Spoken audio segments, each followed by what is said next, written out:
Živijo. Sva Davor in Andraž iz The Sweet Tech TV in danes bomo govorila o zadevi, o kateri ne govori skoraj nobeden. Nažalost. Ja. Misliva pa sicer, da je ta zadeva dosti pomembna, sploh za vse uporabnike, ki imajo na svojem telefonu naložen Android. To stvar tudi upava, da bo čim več telefonov čim prej dobil. Kaj pa sploh je to? Ostanite z nama v tem videu, da boste videli, tako da kar začnimo.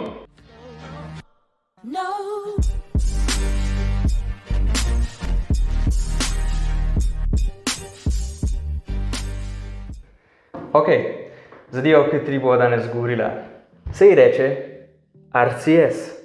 To je kratica za Rich Communication Services. In v bistvu, tako čisto poenostavljen, kaj to sploh je? Ja, povej prosim. To je protokol oziroma standard, ki ne bi pač v prihodnosti nadomestil neko stvar, ki jo pač vsi poznamo in se ji reče SMS oziroma Short Message Service. In SMS je ena taka stvar, ki je v bistvu naokoli že zelo dolg časa. V bistvu že od začetka 2G, od začetka 90-ih Ja. digitalne omrežje. Ja, v bistvu kar pomnimo že. Ja. In v vsem tem času se nekako ni nič posodabljala, nič se ni nadgradila in je nekako ostala tako, kot je zdaj.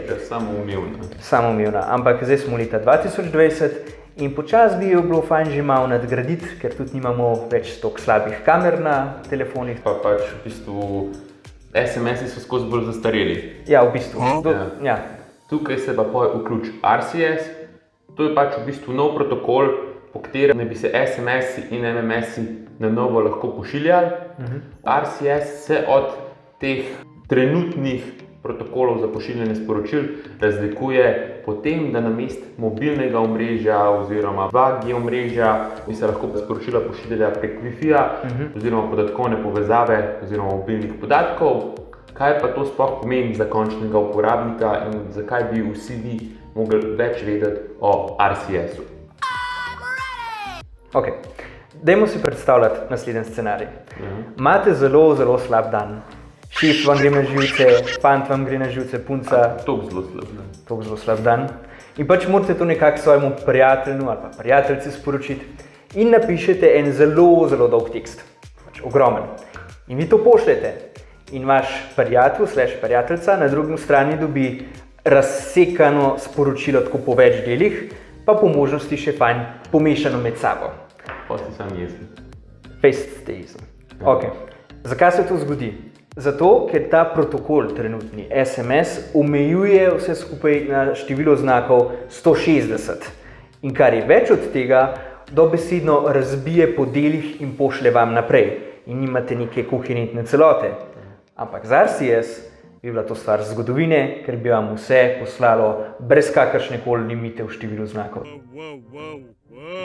Še ena, recimo, neprijetna zadeva je, ko pošljete MMS. Recimo, da bi jaz Andražu poslal MMS, pa danes so pač v bistvu kamere na telefonih zelo dobre. So slike tudi zelo velike, ampak ko pošljete prek MMS-a, traja sploh celo večnost, da ta MMS pride, ko pa končno pride, pa prejemnik pač dobi sliko, ki je nepregledna, pač vsa spikslana, nič se ne vidi gor, sploh o čem se pač ta slika gre. Poj ti tisti prejemnik oziroma prijatelj ti napiše, kaj sta, bo daj hiter zameni telefon, tudi če imaš najboljši telefon trenutno zameni. Je pa to zaradi tega, ker pač MMS ima tudi neko omejitev, koliko lahko veliko datoteko, koliko lahko veliko sliko pošljaš. To sliko, če je večja, mora stisniti in s tem se stisnejo tudi tiste podrobnosti in bolj spikslana rata, bolj slabe kvalitete. Ja, neuporabno. In se pač uniči kakovost slike. Z RCS-om teh problemov ne bi bilo, saj bi lahko pač slike, gife, videe, tudi datoteke pošiljali vse te slike in videe v najvišji resoluciji, brez kakršnih koli omejitev. Dickpiki v visoki resoluciji. Ok, prav tako pa bo RCS-om operacijski sistem Android končno dobil neke lastnosti, ki jih uporabniki Appla oziroma iMessages poznate tako že celo večnost, mislim, da od leta 2011. Ja, in so edni od razlogov, zakaj tako ljudje tudi ostajajo pri Applu in nikoli ne grejo na Androida. Tako da, čist par besed, kaj boste pridobili s tem. Dobili boste skupinske pogovore. Zelo uporabna zadeva, če se boste kdaj skupaj učili ali dopisovali. To je zdaj pač v navadnih sporočilnih aplikacijah zelo slabo implementirano. Ja, en drag, v bistvu odvisno od aplikacije, ko uporabljate. Potem, če si boste z nekom dopisovali in bi hoteli vedeti, pač, če vam on hkrati odpisuje nazaj, boste imeli od spodaj 3 pikice, ki bodo poskakovali in boste tako vedeli, da vam oseba istočasno piše nazaj.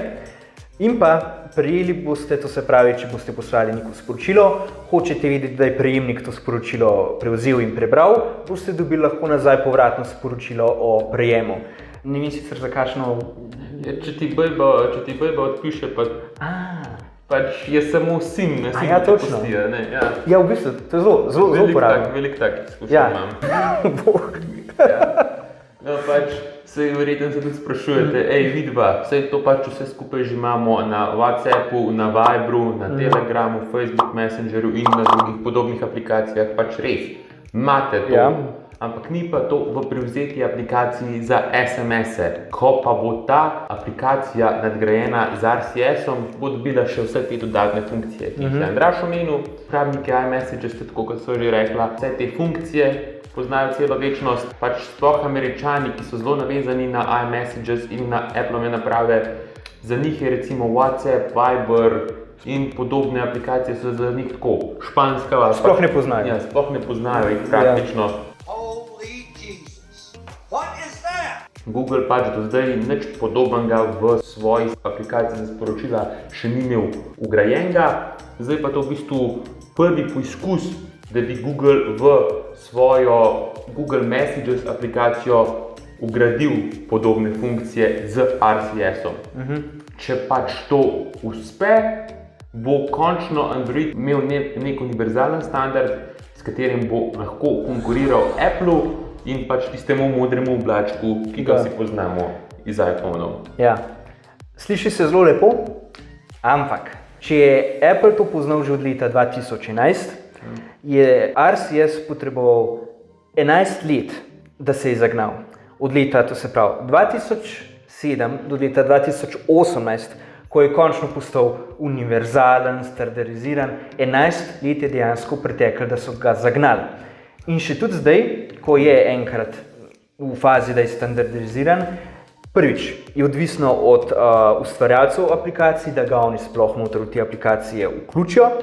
In kot drugič, odvisen je od samih operaterjev, da oni nadgradijo svoje strežnike, da sploh imajo to funkcijo.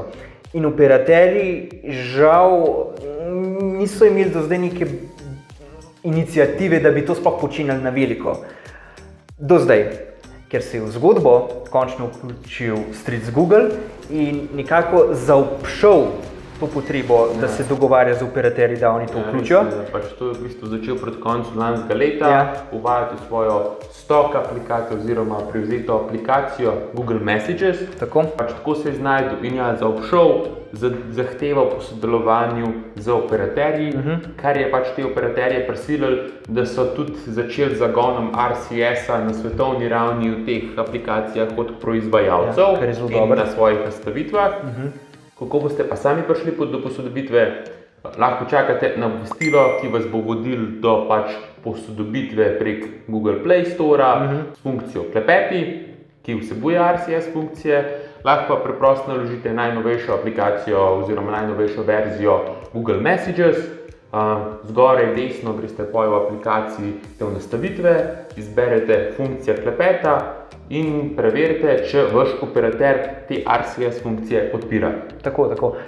Še to, če naložite aplikacijo, pogledajte od spodaj, lahko se vključite v beta program za testiranje, tako da vse te najnovejše funkcije lahko že beta testirate na lastno odgovornost, seveda. Gre pa, to se pravi, za aplikacijo Google Messages, ne za kakršne koli druge aplikacije zaenkrat. Ja, to zaenkrat velja samo zanje. Dobra novica, evo, Davor se je posmejal. Uporabniki Samsungovih naprav, oziroma tisti, ki uporabljate Samsung Messages za pošiljanje SMS-ov, imam dobro novico za vas. In sicer Samsung in Google se dogovarjata, da naj bi RCS prišel tudi na Samsung Messages v bližnji prihodnosti, tako da ne bo to za zmeraj omejeno samo na Google Messages. Tako da držim pesti za vas. Upajmo, da bo kmalu tudi na vseh ostalih napravah. Ja, nujno. Kar se pa tiče tega, če je RCS kompatibilen z Appleovimi iMessages, vse to je odvisno od Appla, pa ko bo pripravljen odpreti svoj visokogradni vrt oziroma svoj ekosistem. Rajski vrt. Tako je, ja. Eni so mnenja, da Apple nikoli ne bo dovolil RCS-a na iMessages, ker pač potrebuje s temi iMessage neko stvar, ki se diferencira, razlikuje od Androida, da privabi pač kupce. Drugi pa pravijo, da bo omogočil vsaj neko združljivost z Androidnimi napravami. Karkoli pa pač že bo, bomo pa videli v prihodnosti. Upajmo, da se zgodi to, pa da bo malo bolj standardizirano po vseh telefonih. Ampak bova poročala, ko bo. Ja, itak, ja. Ok. Ja, v bistvu to je danes z najne strani več ali manj vse. Upam, da ste se kaj novega naučili. Drugače pa standardno naročite se na najin kanal, prosim. Všečkajte ta video, nam nasledite na Instagramu, Facebooku, Twitterju. Spodaj v komentarjih nama povejte, če želite RCS, mislim, zakaj jih ne bi želeli. Ja. In pač, če ga mogoče že celo imate, če že imate Google Messages aplikacijo in če imate pač še kakšna vprašanja, nama tudi povejte, zaupajte. Hvaležna bo za vse vprašanja in odgovore. Tako da to je bilo z najne strani danes vse. Se pa vidimo v naslednjem videu. Čau!